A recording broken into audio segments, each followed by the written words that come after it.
Hello, welcome to the Northern Monkeys Cricket Show. This is day 4 of the second test. As it turns out, it was the final day of play, as predicted by Wayne. So well done, Wayne. Cheers.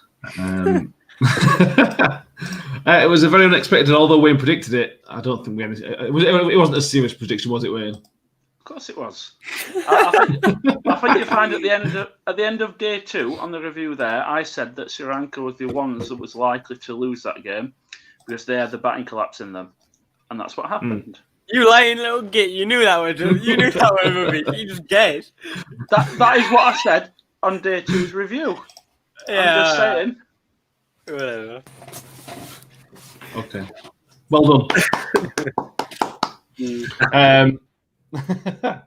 England start the day with 9 down, needing to, well, you would have assumed England's plan was to try and bat long, and I don't know. But they didn't bat long. Sri Lanka came in to bat, and it went badly, mate. It went pretty badly. Not great, was it? To be fair. But, as they showed in the first innings, and as Wayne's just said there, they've got flat in them, haven't they? And unfortunately for them today, that's what happened. We did say that this wicket was going to get worse as time went on, more so probably than anywhere else in the world, and it did. And it did. I know there's some interesting stats in terms of England's bowling, which I think you're going to come on to, aren't you? So I won't steal that thunder, but a good performance in England, in the field for England altogether. Yeah, the bowlers, it's all spin bowlers. So the first time in Test history that in the first innings, all the wickets were taken by seam bowlers, and in the second innings, they were all taken by spin bowlers. Only cricket can have a stat like that, but it's a great stat. Why we love Test cricket. Exactly. Precisely.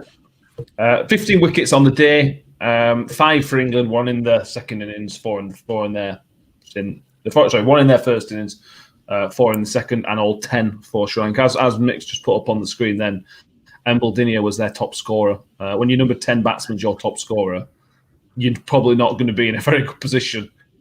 Ben, did you see, because it is a collapse, there's no two ways about it, did you see the collapse and Sri Lanka giving England a chance to win it on day 4?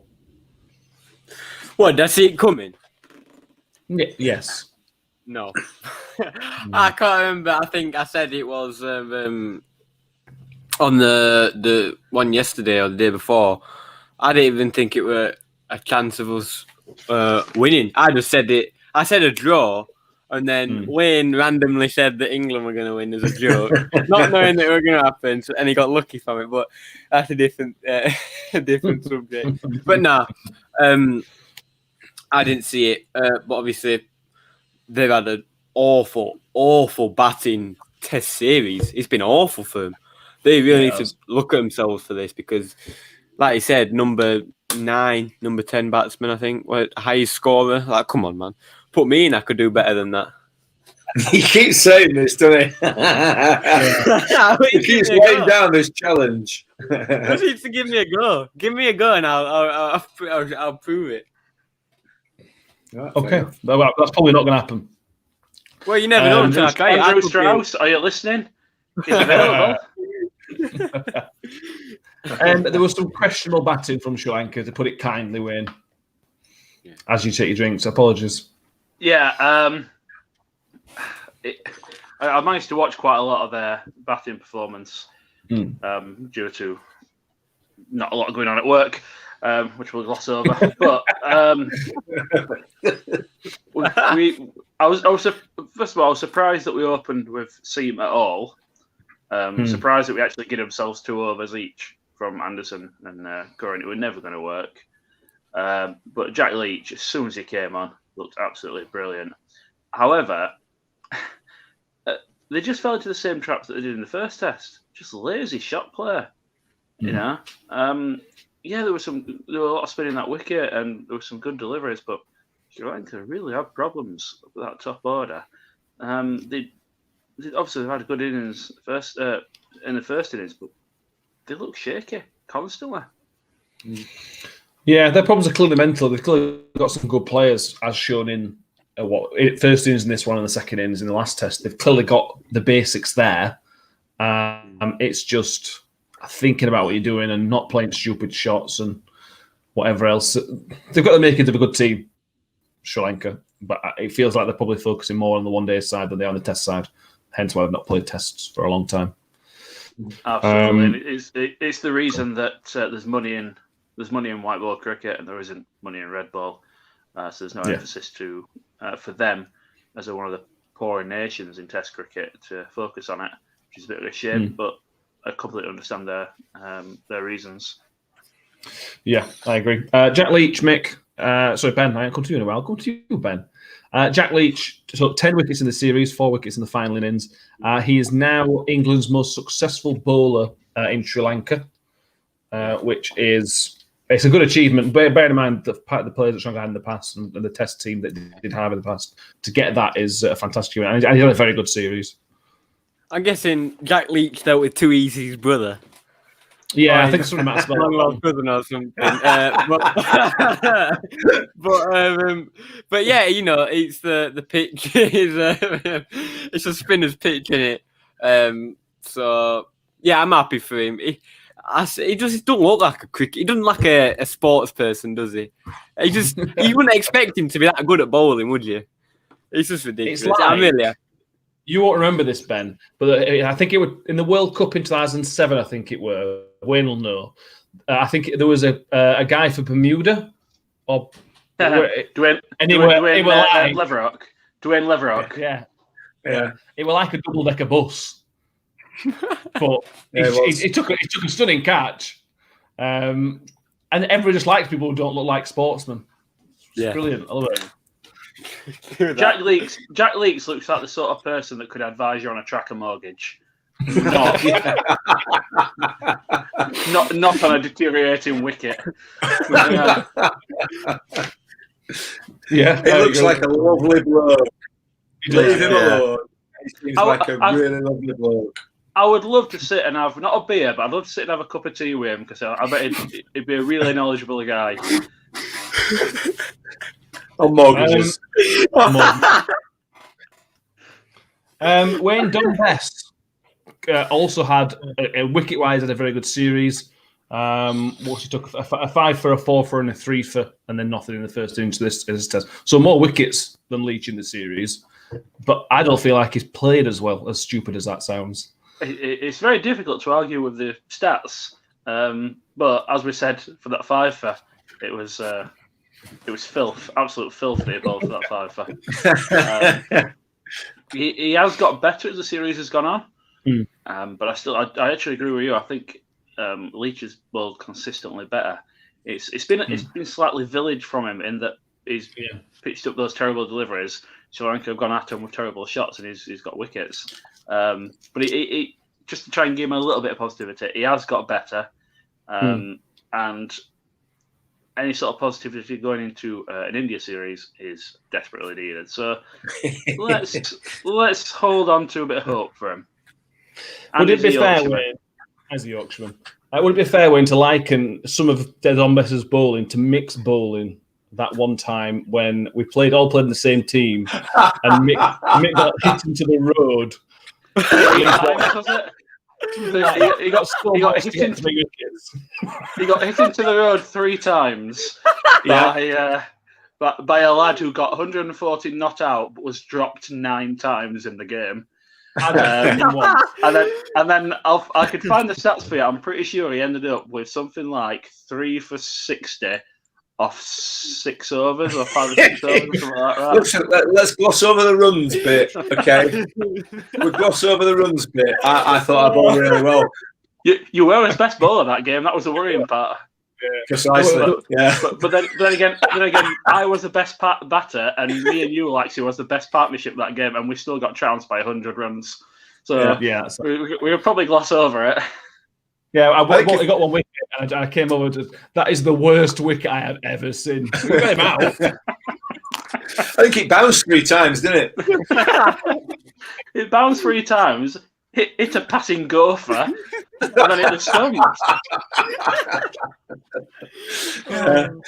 Just call me Don Bess from now on. Yeah. Looks like Jack Leach, was like Don Bess. On Sri Lanka, Mick, their shining star by a crunch mile, Embeldinia, 10th for the game. And I got a handful of wickets in the first test. Certainly, I don't know how he performs in one day, but certainly as a test spinner, they've got something there. Yeah, definitely. I've been really impressed with him. He's bowled really, really well. And he's fully deserving of his 10 wickets for the match. And to be fair, he's batted well in that second innings as well. It's about the only one that did for Sri Lanka. So, I've been really impressed with him. And as you say, I think in the shorter format, it could be one to watch. Definitely. Might make himself a bit of money in IPL. Possibly. 15 wickets, he ended up as a top wicket taker in the series. And like we've said a minute ago, he was top scorer with the bat, so he can 40 or 42 or something like that. So I think I'm right in saying he's the top wicket taker of the last 12 months as well. Really? Yeah. I can't be 100% certain on that, but I'm pretty sure that's correct since January 1st January 2020. So he's got something about him. Yeah, definitely. On to England. It's not a record-breaking run, but it's a record equal. In fact, we've won 5 tests in a row for the first time since 1914. Going into playing something like India, Mick, it's important to have that. I know it's going to be a different challenge, but it's fantastic to go on a run like that. What were last time, Mick? Do you remember that? Well, I was just about to say that 1914 series were quite a difficult series. I remember it reasonably well. I was quite young at the time, to be fair. I'd only just started my first job. Thanks, boys. And that Persian team were really difficult, weren't they? They could turn it. I'll tell you now, they were turning it 90 degrees. No problem. Yeah, absolutely.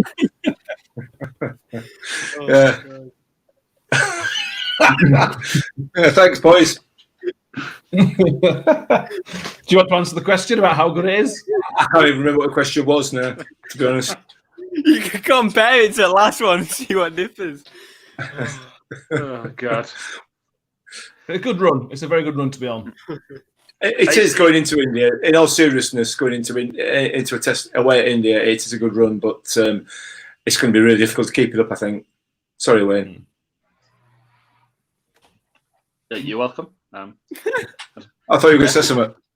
No. I was going to agree with you, actually. Yeah.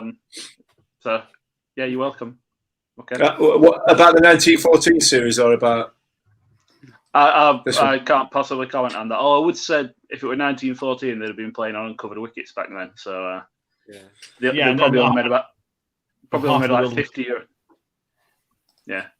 Help. It's not good when your third slips fighting on front lines, is it? Not really. Man of the series, unquestionably, is the one and only Joe Root.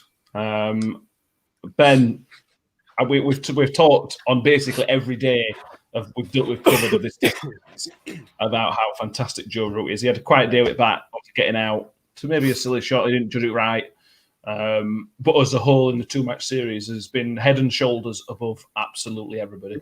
It's the reason we've won this test. He's been ridiculous. Someone else, he carried the whole team. No one else has stepped up. And he stepped up and took control of the team. So he's really speechless about him. He had an off day today, but someone else needed to take the control. I know he's captain in that, but I mean it's not a one-man team out there. So brilliant from Luke. For all those that are playing ridiculous bingo, it was 14 minutes and 30 seconds. Always comes out home.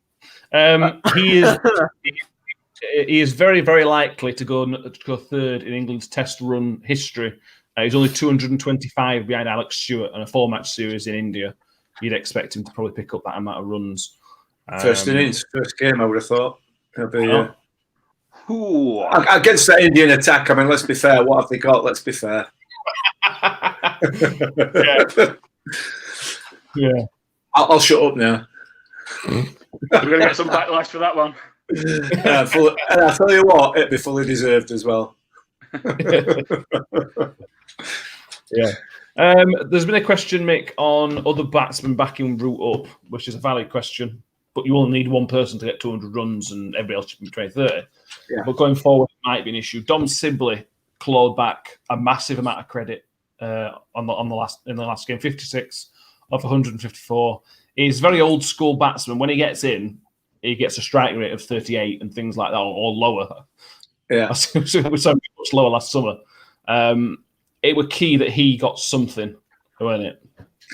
As you know, I do like a batsman who'll stick around for a while and not score any runs. Also like. Is that good? Also like you, mate. To be fair, in a test match environment, it is obviously clearly the kind of you do need that type of batter in your team. He's not pulled anything out of the hat at all this series so far until this last innings, and he's hung around and got deserved 50. But it just creates that stability in the innings, doesn't it? And it gives the other players somebody to play off a little bit, and gives the person at the other end just that little bit more confidence. So I do hope that he can maintain that and build on it as we go into India. But we'll have to wait and see, won't we? I mean, the first three innings prior to today, he's not really showed a great deal, has he? Neither opener has, to be fair. But they're in there for a reason. They've been selected for a reason, and we all know. Well, I wish we all know Test cricket's a difficult game. We all know it's a difficult game because we watched it. None of us have played it. But psychologically, it must be really, really tough. I agree. Finally, I think before we wrap up, we'll mention Joss Butler getting 46 or 48. He's got a lot of praise today, Wayne. As an overall cricketer, not just his batting side, but his keeping as well, but obviously his batting as well. He's just come on over the last 18 months or so. He's coming in to sort of looking like a proper Test player now. Yeah, to be honest, I never thought he would work in a Test environment. I always thought he went out to completely set to white ball cricket, and I could never understand why he was in the team instead of Bairstow, because I always thought Bairstow was a better player with bat and glove. However, it's proved me wrong. It's proved a lot of people wrong. I still think there's more to come from in Test cricket. I think he can still adapt. He's a smart enough cricketer, especially when he's vice captain now as well. He's taking on a lot of responsibility. I would normally say in Test cricket that 46 or 48 is kind of not what we're looking for. However, in that situation, you needed to take it to the bowlers, and that's exactly what he did. Kept the score ticking over and just supported the other batsmen. So fair play to him. The big test is up next in India, because if he can keep going, we will need all those runs come November. God, will we? I'll ask you guys the questions I asked on Twitter and Facebook. I want scores out of 10 for both teams. Score out of 10 for England, score out of 10 with Sri Lanka. Ben, would it be okay if I came to you first? Yeah, I'm going to go with 8 for England and a 6 for Sri Lanka. 6 is high. I don't know. I'm going to go 5 then. 5 for Sri Lanka. Okay. Ben's with 8 and a 5. Wayne? I'm going to be generous with Sri Lanka. I'm going to give him a 4, of which 3 of those were Embuldinya. It's not about individual performances, it's about the all-round game, and other than him, no one else has proven that they're worthy of playing that all-round game and playing in a Test team. They've got a lot to improve on, and I don't think they'll focus on improving it. So that's the issue there. England, nowhere near the best. Took advantage of the situation, took advantage of some bad performances by Sri Lanka. I think I'm going to go for a 7.5 there. Because there has been some good performances, but there's been way too many poor performances, particularly with the bat. I agree. Mick? Yeah, I won't be quite as generous for England. I think it's been a 6.5, 7 performance, to be honest. Too many weaknesses in there that could be exploited by a by a better side than Sri Lanka have been. I think we've got a long way to go until we until we reach the levels that India are at. But we've certainly got a team, the players within that squad, I think, that are capable of achieving that ultimately. So yeah, I'm going to go 6.5 for England, and I think probably like Wayne and Ben when he changes his mind for Sri Lanka. There has been some good performances from Sri Lanka. Angelo Matthews in that first innings, this test was a really good knock. And like I say, it's difficult to look past Mbaldinha into it and his bowling. I think that has really been a highlight from a Sri Lankan point of view in this series. Yeah, I agree. I'm going to go 7.5. I'm going to same as Wayne, 7.5 and 4. There's massive areas for England to improve, but at the same time, the areas we need to improve is Rory Burns is going to come in at top of order and give us something different to what we've already got. Ben Stokes is going to come in to give us something else, hopefully a bit stronger with bat, but then something else with ball as well.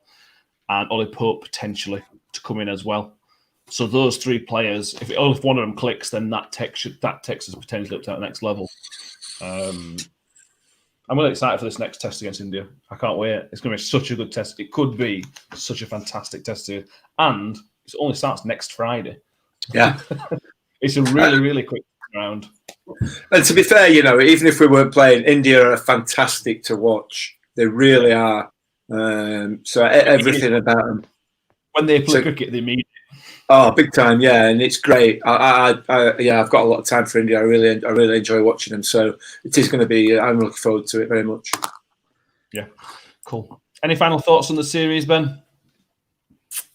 No, everyone needs to step up apart from Joe Root for the next test if we want any chance of winning. Yeah, fair point. One final point on England is that we'll finish on this way. The test series for New Zealand has been confirmed for the summer. A 2-match series against New Zealand, the best team in the world. We're already playing India twice and got Ashes at the end of the year. Chuck world number 1 in there as well. That's some year of cricket for England. Yeah, I hope none of them are planning on doing anything other than play cricket this year because I can't see where there's any breaks. But yeah, it'll still be interesting to watch 2 more games and anything that prepares us for Australia. Yeah, exactly. So that's the other series. As we say, the England and India starts next Friday, the 5th of February. We'll be coming in the next few days. South Africa, Pakistan starts tomorrow. So what is it, 26th? Which is going to be interesting. Two teams that aren't the best of form, but still 2 solid teams. So it could be interesting in that. And there's some one-dayers coming up as well, I think, in the ICC Super League. So we might cover some of those as well. And potentially some of the Big Bash stuff next week. And that's coming to a conclusion as well, isn't it? So we may cover some of that as well. Thank you, boys. It's been a good series to watch. But not together, obviously, but to talk about together. So thank you. You're welcome. Yeah, it's been a pleasure. Cheers, mate. And hopefully everyone's watched it has enjoyed it. If you haven't, let us know why. What is there something different you want us to do? If you something you want to see, get involved, give your feedback. Let us know what you prefer to see more of, less of.